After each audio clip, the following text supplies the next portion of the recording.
It's unrecognizable. A turbulent sea of incandescent gas. The thermometer pushes 10,000 degrees. Can't imagine how hot the core is. Could be tens of millions of degrees.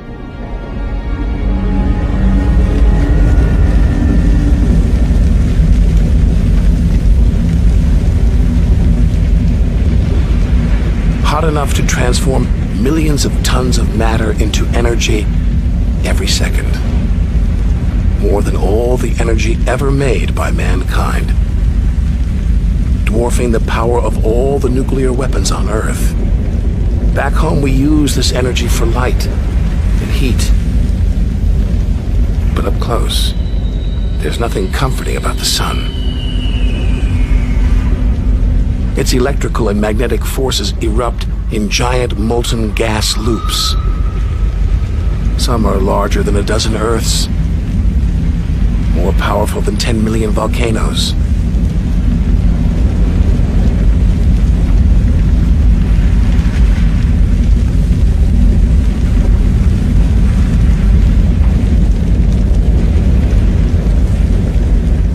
And when they burst through, they expose cooler layers below, making sunspots. A fraction cooler than their surroundings, sunspots look black, but they're hotter than anything on Earth. And massive, up to 20 times the size of Earth.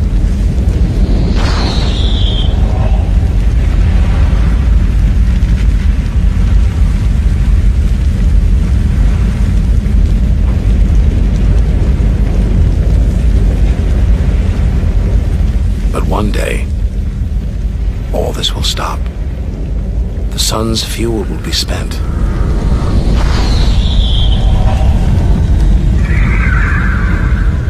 And when it dies, the Earth will follow.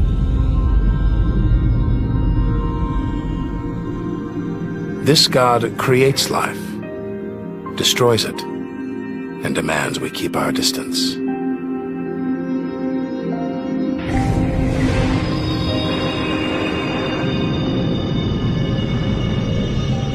This comet strayed too close. The sun's heat is boiling it away, creating a tail that stretches for millions of miles.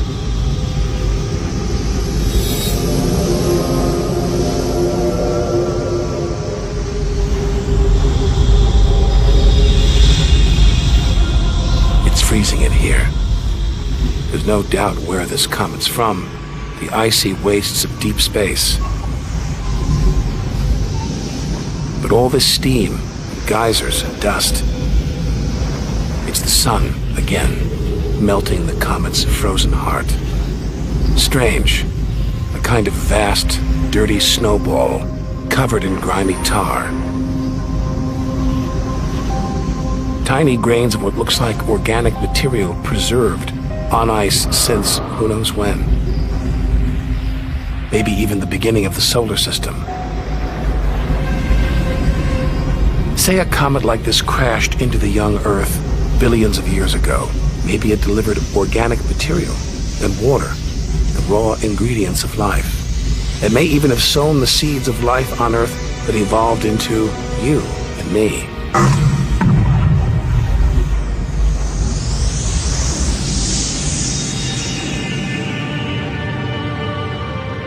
But say it crashed into the Earth now. Think of the dinosaurs, wiped out by a comet or asteroid strike. It's only a question of time. Eventually, one day, we'll go the way of the dinosaurs.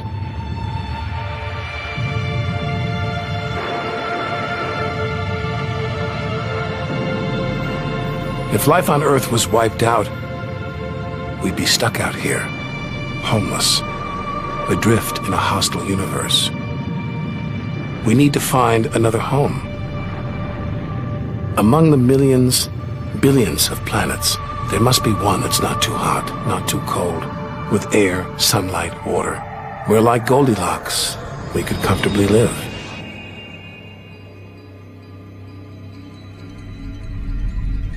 the red planet. Unmistakably, Mars. For centuries, we've looked to Mars for company, for signs of life.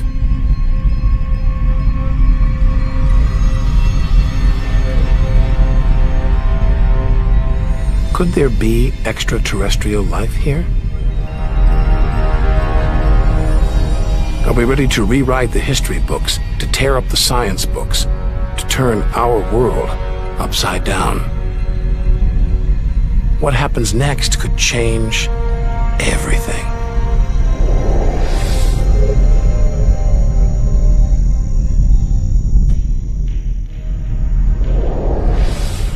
Mars is the planet that most captures our imagination. Think of B-movies, sci-fi comics. What follows? Martians. It's all just fiction, right? But what if there really is something here?